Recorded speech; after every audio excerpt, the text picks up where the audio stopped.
Justice. We want justice. We want justice. We want rules. We want service rules. We want service rules. We want service rules. We want service rules. We want service rules. We want service.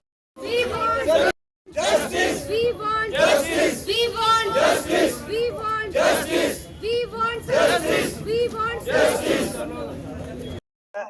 बहुत सारा non gazetted staff जो था उसमें ऐसा है कि जो gazetted staff लगा था, डॉक्टर्स थे, उसमें एपीज लगे थे वगैरह, उनका तो एक साल में प्रमोशन हो गया। इससे ये पता चलता है कि जो नॉन गेस्टेड स्टाफ है उनके लिए वो मुझे लगता है कि इंटेंशनली वो उसको करना नहीं चाहते हैं कि ऐसा क्या होगा कि या तो कैपेबल नहीं है या तो कैपेबल अगर, लेकिन ऐसा लग रहा है वो कैपेबल हैं क्योंकि उनके जो डॉक्टर्स के रूल उन्होंने एक साल में बना दिए। वो असिस्टेंट प्रोफेसर बने थे, उसके बाद वो असिस्टेंट बन गए और अब वो प्रोफेसर बनने वाले हैं।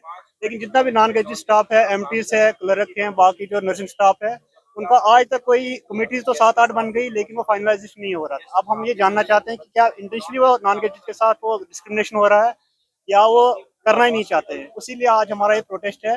हम आपका भी शुक्रिया करते हैं कि आपने हमारा ये प्रोटेस्ट जो कवर।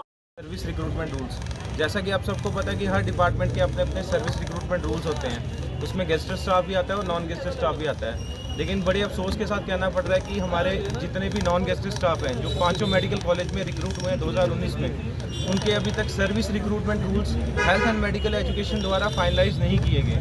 जो हमारा health and medical education department है उसमें 4 सेक्रेटरीज अभी तक चेंज हो चुके हैं, अलग अलग डिपार्टमेंट में उनकी ट्रांसफ़र हो चुकी है। लेकिन हमारे जितने भी नॉन गेस्टेड स्टाफ है, कम से कम 3300 से ज़्यादा नॉन गेस्टेड स्टाफ अभी सफ़र कर रहा है क्योंकि अभी उनकी सर्विस रिक्रूटमेंट रूल्स जो हैं फाइनलाइज नहीं हुए हैं। सर्विस रिक्रूटमेंट रूल्स ना होने की वजह से हम एक ही पोस्ट पे जब से लगे हुए हैं उसी पोस्ट पे काम कर रहे हैं और ना हमारी कोई प्रमोशन हो रही है, ना हमारे 5 न्यू जीएमसी में कोई भी रिक्रूटमेंट नई वाली हुई है, ना जेकेएसएसबी ने उसके बाद कोई परमानेंट रिक्रूटमेंट निकाली है।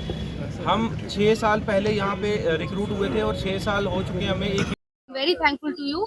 हम यहाँ पे इसलिए बैठे हैं एज अ पीसफुल प्रोटेस्ट, हम इसलिए कर रहे हैं अपनी आवाज, इसलिए कि हमने बहुत कोशिश की है डॉक्यूमेंट्री और एक वेरीफाई वे में, एक जो एक रेगुलाइज वे में हमने अपनी बात एडमिनिस्ट्रेशन तक या गवर्नमेंट तक पहुंचाने की बहुत कोशिश की, हेल्थ एंड मेडिकल एजुकेशन तक, कि हम भी हैं, कोई एम्प्लॉय हैं जिनको आपने 6 साल पहले जब जीएमसी बनाया था, जीएमसी की बेस है हम लोग, हमें तो ये लगता था कि हम लोगों को तो अप्रिशिएट किया जाएगा क्योंकि ऐसी ऐसी कैसे कैसे एरियाज में आपने जीएमसी दिए हैं और कितना ओवर बर्डन एरिया है यहाँ पे, और न्यू आए दिन यहाँ पे न्यू डिपार्टमेंट्स बनाए जा रहे हैं। सबसे पहले तो मैं ये बात करूंगी मैन पावर की, कोई भी जो है परमानेंट या टेम्परेरी कोई भी कॉन्ट्रेक्चुअल रिक्रूटमेंट नहीं निकली है हमारे पास, जिसकी वजह से स्टाफ जो है बहुत ओवर बर्डन है।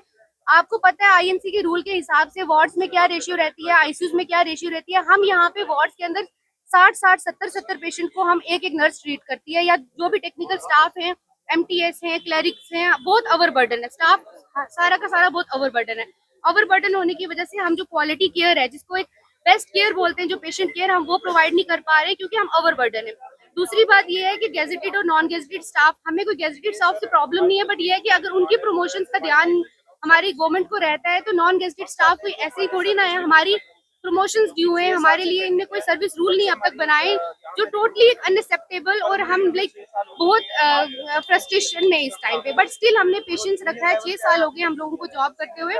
हम गवर्नमेंट से, हमें हेल्थ एंड मेडिकल एजुकेशन से यही रिक्वेस्ट करेंगे, जल्दी से जल्दी हमारे रूल्स को फाइनलाइज किया जाए, हमारी जो प्रमोशन से ड्यू हमें वो दी जाए और मैन पावर को बढ़ाया जाए।